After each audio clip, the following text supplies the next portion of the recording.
Olá, eu sou o professor Adolfo, trabalho com a área de História, sou historiador, também leciono com a matéria de Ciência Política, Teoria Geral do Estado, trabalho com a matéria de História Geral e do Direito. Trabalho também com Atualidades e Geopolítica. Professor Adolfo.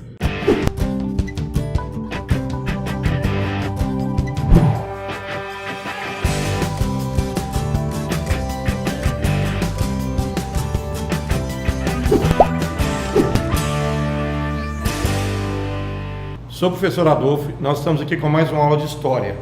Hoje o tema é feudalismo. Como é que chegamos até o feudalismo? Nós vamos ter que, como toda aula de História, é interessante a gente dar uma retomada aí no tempo, voltar um pouco para entender o processo aí.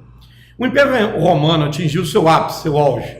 É um império que conquistou uma região extrema, imensa, atingindo as portas da África, as portas da Ásia. Foi um império extremamente eficiente no seu governo, na sua política, de forma militar, Eles eram muito organizados. Óbvio, como qualquer outro império da humanidade, ele vai ter um processo de início, meio e fim.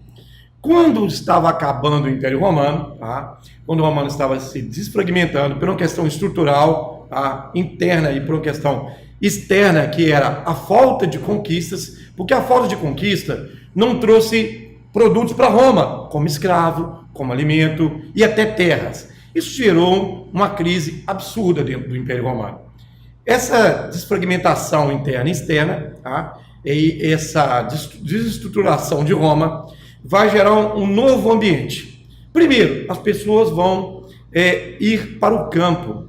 Vai haver um êxodo urbano absurdo.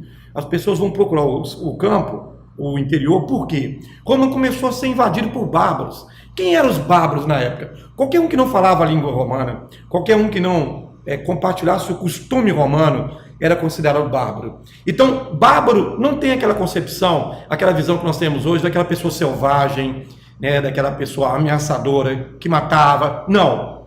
Quem não falava a língua romana, quem não tinha o costume romano, era bárbaro. Então, podia ter a melhor cultura, a melhor literatura, que era bárbaro, não participava da cultura romana. Então, não que todos eram pessoas e eram povos ricos culturalmente, não. A gente tinha os vândalos. A gente pegou os vândalos, olha o nome, deu origem ao vandalismo. Era um povo extremamente cruel. Mas tinha outros povos mais germânicos. A gente pegar a cultura germânica, para o direito, por exemplo, os germânicos foram a base do direito moderno. Eles tinham uma estrutura familiar, de civilidade muito organizada. Então a gente não pode associar eles à questão do bárbaro com o vândalo. Pois bem, eles invadiram todo o Império Romano. Então o romano se sentiu ameaçado, principalmente o romano que estava nas cidades, como a própria Roma. Porque os bárbaros queriam o quê? Saquear, roubar. Eles eram nômades, vinham de regiões distantes. Então eles invadiam as cidades para saquear, para roubar, para pilhar. Então os romanos se sentiram ameaçados e foram direcionados para os campos, para a zona rural. Por que a zona rural era mais segura?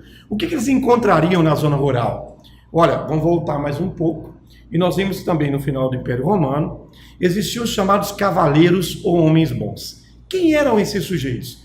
Eram antigos generais romanos que com o tempo eles iam fazendo diversas batalhas e Roma funcionava assim, para o seu oficial. Quando o oficial, um centurião romano, ele lutava tantas batalhas ou tantos anos, ele chegava à aposentadoria. Se vocês lembrarem do filme clássico, Gladiador, nós vamos ver o Maximus no filme que retrata, um pouco de ficção, ali tem uma mistura de verdade, existiu o personagem, mas nós vamos ver o Maximus. Ele é um general romano, lutando na Germânia, que durante o filme ele fala, estou próximo da minha aposentadoria. O Império Romano me deu uma região lá na Espanha. Então, tanto que no filme, vocês devem estar se lembrando, que ele era conhecido como espanhol. Ele era romano, mas ele tinha terras na Espanha. Então, após a sua aposentadoria, ele iria viver com a sua família nas terras que ele receberia do Império Romano. Então, era uma forma de Roma pagar seus generais. Então, esses generais, eles recebiam essas terras e iam, depois da aposentadoria, ter ali uma vida normal, e Roma ganhava com isso, porque eles iam produzir para Roma. Eles teriam um status ali de um ex-general romano com grande posse de terra. Pois bem, quando houve essa invasão bárbara, essas pessoas foram até o campo e encontraram esses generais. Esses generais que estavam ali, muitos dos soldados que haviam combatido com eles, aposentando, ia para junto deles, então eles formavam um pequeno exército. A estrutura deles naqueles campos, nas fazendas, tinha uma estrutura sólida, segura. Então as pessoas que vieram das cidades foram em busca dessa proteção. Porque, na verdade, os bárbaros não estavam interessados no campo. Os bárbaros estavam interessados na cidade. E ainda tinha a situação de ali ter um antigo general com um pequeno exército que daria proteção àquelas pessoas. Não sei se vocês estão entendendo onde eu quero chegar. A gente fala de feudalismo, nós falamos de feudo, que era aquela pequena propriedade rural segura aonde o povo ia buscar a segurança. Então, quem eram os senhores feudais? Eram os antigos generais romanos. Eram os cavaleiros homens bons que recebiam essas pessoas. Qual era o estado que essas pessoas chegavam? De medo, de pavor. Os bárbaros ameaçavam, os bárbaros incendiavam, estupravam, matavam, saqueavam. Então essas pessoas vieram em busca de segurança. Os generais podiam dar aquilo para ela. Então os generais, ao perceber que vinha cada vez mais gente, eles fizeram uma estrutura cada vez mais organizada em volta daqueles fortes que se chamavam, depois vão vir a ser os castelos. Formavam aquela estrutura, as pessoas chegavam e ofereciam seus préstimos. O que eu posso fazer para que eu fique aqui sob sua proteção? Surgiu então um acordo de vassalagem e suzerania, onde nós tínhamos o vassalo, que era o camponês, ele é esse sujeito que chegava da cidade amedrontado, precisando de segurança, e oferecia seu trabalho como servo. Eu vou trabalhar para você, eu vou plantar, eu vou colher, e parte da minha produção vai ser dado para que eu tenha essa proteção. E o suzerano era o próprio senhor feudal. Ele fazia um acordo para que, registrado em carta, em documento, para que essa pessoa pudesse estar submisso a ele. Então isso foi crescendo. À medida que os bárbaros se espalharam por todo o ex-Império Romano e pelo Império Romano, isso foi tornando cada vez mais maior, com a dinâmica muito maior, porque os bárbaros invadiram quase toda a Europa. Então a Europa deixou de ter um Estado, um império, que era o Império Romano, e começou a ter vários feudos. Então nós vamos quebrar um pouco da visão que, por exemplo, França, Espanha, que na época era Gália, outros estados diferentes aí, mas não existia um Estado único com um rei, com um príncipe, não. Eram micro-estados, eram micro-regiões, que eram chamados feudos, onde tinha ali um senhor feudal dominante e os seus vassalos, os seus servos. E a palavra servo, se nós compararmos o servo e o escravo, nós vamos ver que não tem muita diferença. O escravo de Roma era o sujeito que não tinha salário, aí nós vamos quebrar um pouco desse impacto da palavra escravo, porque aqui na nossa sociedade, quando eu falo escravo, eu cito a palavra escravo, nós vamos lembrar de quê? Vamos lá, vai, puxa aí na sua cabeça, fala comigo a palavra escravo. Escravo, vai lembrar o quê? Negro, forte, pronto para o trabalho, braçal. No mundo antigo, esqueça isso. No mundo antigo, o escravo poderia ser um endividado, virava escravo, um apenado, que tinha levado uma pena, virava escravo, um trocado, negociado, você podia negociar as pessoas, como as suas filhas, virava escravo. Alguém que estava pagando com um trabalho, eu não quero pagar imposto, então eu vou pagar aquilo eternamente, ou provisoriamente, eu posso virar um escravo provisório. Então tinha vários escravos. Escravos não tinham cor. Poderia ser um germânico, poderia ser um próprio romano capturado por outro povo. Essa ideia de escravidão impregnada da concepção racista negra é brasileira. Nós não temos a visão do escravo nos lugares do mundo, principalmente na história antiga. Então, esse escravo romano, ele era surrado, em alguns casos maltratado, mas também em outros, dependendo do seu trabalho, se ele fosse, por exemplo, um arquiteto, ele recebia boa comida, ele recebia bom tratamento, porque eu não vou ser um arquiteto tomando chicotada nas costas. Como é que eu vou fazer um projeto? Então, trabalhando para um romano, eu tinha uma boa vida, porque eu prestava um serviço para ele, que ele ia ganhar dinheiro comigo. Então, dependendo da minha estrutura como escravo, aí nós começamos a perceber que tem uma escala social de escravidão dentro de Roma. Tinha os escravos que iam lá quebrar pedra, ficava remando em navio forçado para morrer, e o outro que vivia uma boa vida. Pois dependendo, o cara tinha uma boa situação. E o servo tinha que plantar, colher, pagar impostos pesados para o seu feudal. Olha como era a vida do servo no feudalismo. Se ele, por exemplo, ele ia trabalhar na terra do seu feudal, porque era assim, 7 dias da semana, 4 dias trabalhando na terra do seu feudal, um dia trabalhando na terra da igreja, o sábado para trabalhar na terra dele, e domingo ele é obrigado a ir na igreja. Qual que é o papel da igreja nesse período? Quando a igreja foi criada em Roma, ela estava centralizada dentro de Roma, no Império Romano, dentro do Império. À medida que o feudalismo foi se fragmentando, os padres viram que eles não podiam perder o acesso, o contato com o povo que dava solidez à igreja, pagando imposto, pagando tributos. Então a igreja foi atrás do povo. Então até a igreja se fragmentou. Dentro de cada feudo tinha o padre, tinha o frade, tinha aqueles membros da igreja. Era importantíssimo para a igreja manter as pessoas dentro do feudo. E a igreja passava isso até com um exagero, com a dureza, que eles falavam, se vocês saírem por aqueles portões do feudo, lá fora tem bárbaros que vão te matar, são demônios, você vai estar longe de Deus. Engraçado, a gente perceber, nós vamos ver feudos um próximo ao outro, que tinham 20 quilômetros um do outro, poderiam se unir, mas não. A igreja foi muito responsável por isso, por deixar isso fragmentado, para que o padre e o seu feudal local pudessem ter aquelas pessoas cobrando as chamadas indulgências, que depois Lutero ia fazer uma defesa para que isso fosse quebrado. O que era indulgência? Pagar pelos pecados. Chegava a pessoa e falava assim, a confissão. Isso foi muito conseguido através da confissão, porque não foi um dispositivo fantástico na mão da igreja. A igreja resolveu criar a confissão para que ela soubesse a podridão de todos e de alguma forma se beneficiasse com isso. Porque ela saberia os pecados tanto do nobre quanto do servo. O servo chegava e falava assim, olha, eu roubei um porco do meu vizinho. Tá bom, você vai roubar um porco do seu vizinho? Você vai fazer tantas orações e me dá 5 moedas de ouro. Então eles condicionavam o perdão a um pagamento em troca. A igreja estava lucrando demais com isso. Quem não tem pecado? Então, como você tem que todo dia estar ali junto à igreja, quanto mais pecado eles tinham, mais eles pagavam. Então era interessantíssimo para a igreja estar ali, mantendo as pessoas dentro do feudo. Porque cada um que saía e ia para outro feudo, esses membros da igreja deixariam de receber e o outro de outro feudo receberia. Então era importante eles fazerem esse trabalho de manutenção ali. Era assim, muito sacrificante para o servo. Ele tinha que trabalhar até na terra da igreja, tinha que ir à igreja pagar impostos domingo e tinha que confessar pagando impostos. Fora os impostos que ele pagava ao seu feudal. E voltando àquela questão do servo, trabalhando nas terras do seu feudal e na igreja, era tanto imposto que se ele pegasse, por exemplo, chegasse na terra da igreja do seu feudal, eu quero uma enxada para trabalhar aqui. Eles não tinham essas ferramentas. Então eu quero uma enxada para trabalhar na terra do seu feudal. Ok, você tem um imposto pela enxada. Eu vou colher para o seu feudal. Eu quero uma carroça para colocar o trigo. Ok, você tem um imposto para pagar para usar a carroça. Quer dizer, eu estou trabalhando para ele e vou pagar imposto para usar a carroça dele para levar o produto para ele. Então era extremamente sacrificado. Aonde eu quero chegar com um paralelo entre o escravo e a servidão? Porque dependendo da vida do escravo em Roma, ser servo no feudalismo e na Idade Média era muito pior.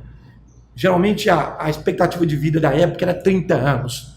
As famílias cada vez mais amplas, extensas, era comum ter famílias de 12 filhos, 13 filhos, porque aquela ideia, a igreja é muito culpada, a gente tem que saber perceber que a igreja na época era muito culpada, por quê? Porque eles endossavam o feudalismo, eles queriam que continuasse, porque eles tinham muito poder. À medida que aquilo iria se desfragmentar, sair daquele lugar ali, daquele poder de ação deles, eles iam perder o controle sobre aquelas pessoas. Então, se não fosse a igreja, talvez o feudalismo teria durado muito menos tempo. Se a gente fosse observar pelo lado das invasões bárbaras, os bárbaros ficaram menos de 200 anos espalhados ali pela Europa. E o feudalismo durou mais de 500. Então, é um pouco da culpa da igreja de manter aquelas pessoas ali sob aquela pressão, sob aquela prisão. Então, quando você ia submeter ao trabalho de servo, dependendo do que você fazia, era muito pior do que você ser um escravo em Roma. Então, as condições de vida deles, com muitos filhos, como eu falei, a igreja chegava, crescei-vos e multiplicai-vos. Aí tinha aquela quantidade de filhos. Aí você vai começar, poxa, tem uma coisa errada aí. Não tem comida para todo mundo. Como é que eles mandam ter muitos filhos? A maioria vai passar fome, às vezes vai morrer de fome. o índice de mortalidade infantil era absurdo. Mas é interessante, quanto mais gente trabalhando, melhor para quem está no domínio, quem está no controle. Eu tenho mais mão de obra barata, quase escrava.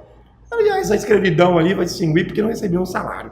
O resto viviam até pior que os escravos, como nós já dissemos.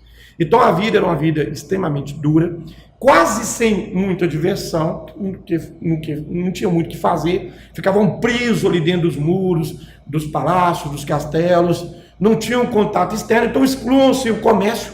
O comércio acabou, tá? Todo aquele desenvolvimento de comércio de Roma, que alcançou outros povos, ele acabou, ele ficou condicionado o feudo interno, que o cara plantava, ele ali vender no sábado, na feirinha ali, e pronto. Não tinha. A atividade cultural, ela existiu, a gente pode falar que a cultura morreu no feudalismo? Não, mas era voltada também para a vida diária, também para aquele ambiente, e muito voltado também para a igreja. O que se criava na época era com base religiosa. Eles iam pintavam a imagem de santos, de Deus, da igreja, imagens sacras. Eles iam escreviam textos sagrados, pelo domínio da igreja. Lembrando que quem dominava a cultura também era a igreja. Então, se você tinha um arquiteto, ele era um padre. Um médico, ele era um padre. Um engenheiro, ele era um padre. A igreja tinha esse domínio cultural. Então, se você estivesse passando mal, e você chamasse um padre para cuidar de você, que era também um médico, ele chegava lá na sua casa, tinha até algumas situações curiosas, como a sangria. Você estava com dor de cabeça. O método utilizado era a sangria. Chegava o padre, o médico, que ele virava para você e falava assim: onde é que você está com dor? Dor de cabeça? Então primeiro nós vamos rezar. Nós vamos pedir ajuda ao Senhor, a Deus. Começava a rezar em você. Às vezes não dava jeito. Ele falava assim: você não está sendo fiel, fervoroso não. Você tem que se aproximar mais de Deus. E aí, como ele via que tinha que resolver o problema imediato, que o cara estava com dor de cabeça, eles usavam a sangria. Era uma navalha, eles davam um pique, um cortinho, o sangue ruim saía, porque eles tinham uma visão, gente, na época, que tudo que era de errado com o ser humano estava no sangue, o sangue impuro. Então você precisava de jogar o sangue impuro para fora para poder ser curado. Então ele chegava e dava um pique, o sangue saía, e você estava tirando o que estava ruim para fora do corpo, sua dor de cabeça ia melhorar. Talvez sim, você ia sentir tanta dor no corte que você ia esquecer da dor de cabeça. Mas o que a gente pode dizer? Tem um lado até interessante, que é o lado das mulheres. A mulher, naquela época, ela não tinha qualquer direito, tá? Ela não tinha qualquer privilégio na sociedade, porque como era uma sociedade extremamente fervorosa pelo lado da fé, eles resolveram jogar toda a culpa da humanidade da mulher. A mulher, esse ser demoníaco, que fez a gente ser expulso do paraíso, que fez a gente ser expulso de Deus pela terra dele, então a mulher é culpada. Qual que é os sinais que Deus dá que a mulher é culpada? Que interessante, a menstruação.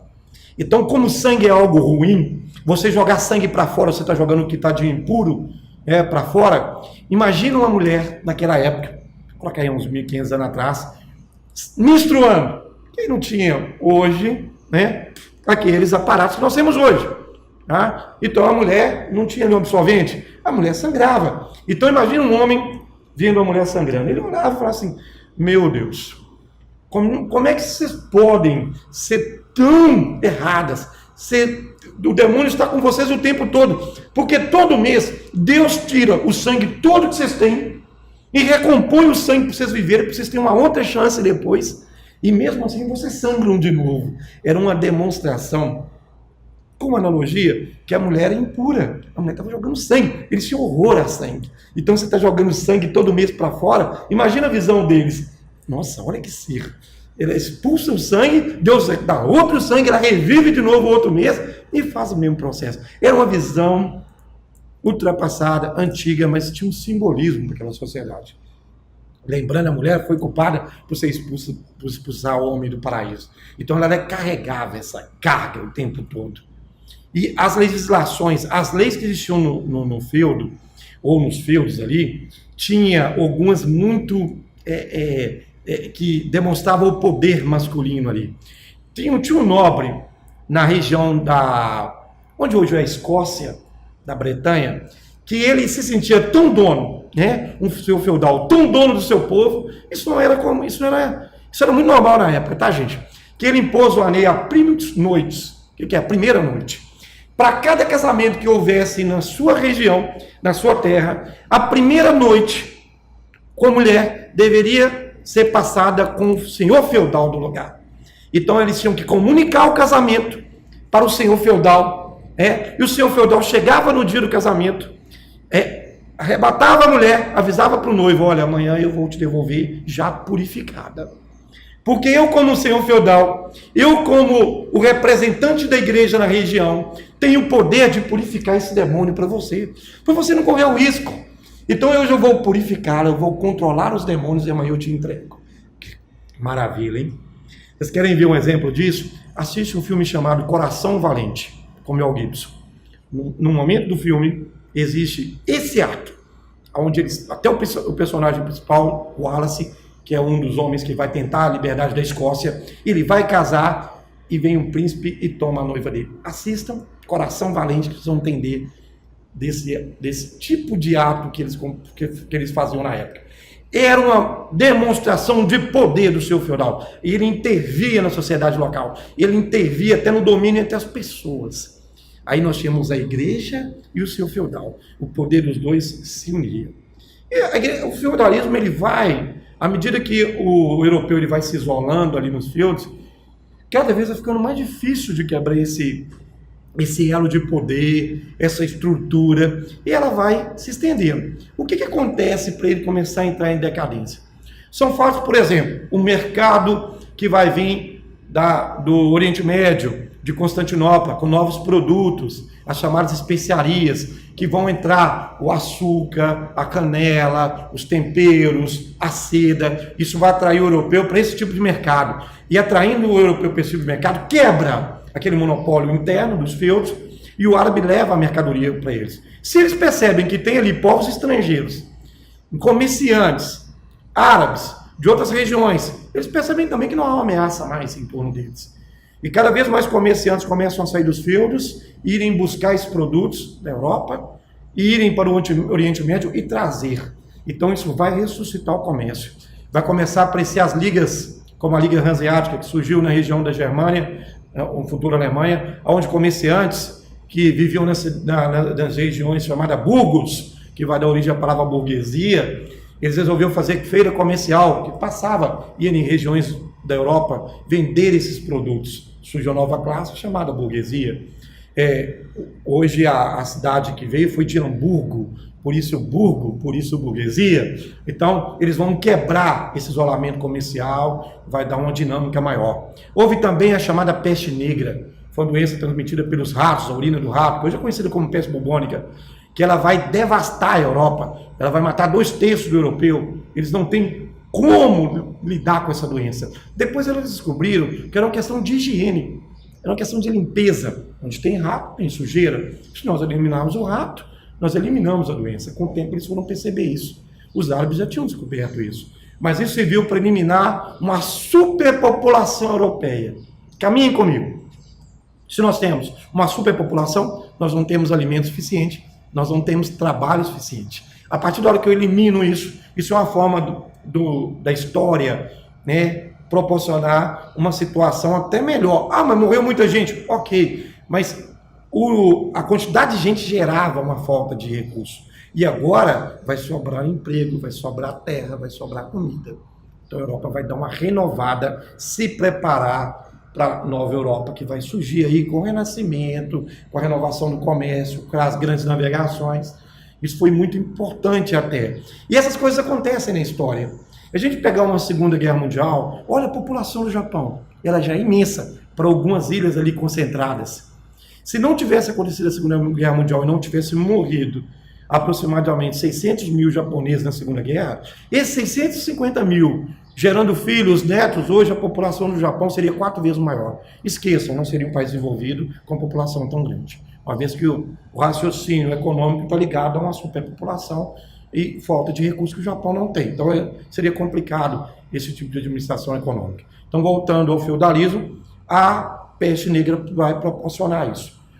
Eles quebraram tanto esse isolamento que eles começaram até a guerrear entre eles. Houve a chamada Guerra dos 100 Anos, onde nós tivemos a Joana d'Arc como personagem principal, onde lutaram os feudos da França contra os feudos da Inglaterra, que já estavam se formando um Estado. Esse tipo de conflito entre Inglaterra e França gerou a unificação dos feudos e gerou a identidade comum por um rei. A partir da hora que a gente vê surgindo um rei que representa todos os feudos, consequentemente ele é o feudal, ele é o seu feudal mais poderoso, nós já vamos começar a definir o surgimento dos estados, que depois vai ser a unidade, a unificação dos feudos da França, sob o comando de um rei, para lutar com os feudos da Inglaterra, sob o comando de um rei. Quando acabar, já vai estar sendo formado um Estado. Vai se perder o controle ali daquele poder local para aquele poder regional. E finalizando, nós temos também a questão das cruzadas, que com o tempo eles foram percebendo que os árabes dominavam um comércio muito rico e resolveram tomar isso dos árabes. Isso gerou uma guerra. E os árabes conhecem até como uma primeira guerra santa, né? Uma guerra que levou os europeus a se unirem em prol de tomar a terra santa dos árabes. Foi derrotas consecutivas, os árabes estavam preparados para isso. Mas isso quebrou, tá? Isso quebrou o monopólio dos feudos, isso desestruturou o feudalismo, porque quando eles iam lutar, a maioria dos senhores feudais morreram nas cruzadas, e o que é mais importante, eles perceberam, se movimentando pela Europa, que não tinha mais bárbaros, não tinha mais um porquê eles ficarem isolados dentro dos feudos e dos castelos. Então, com o fim das cruzadas, acabou o feudalismo, o homem começa uma nova etapa, já caminhando para a estrutura dos estados modernos. Professor Adolfo, mais uma aula de história.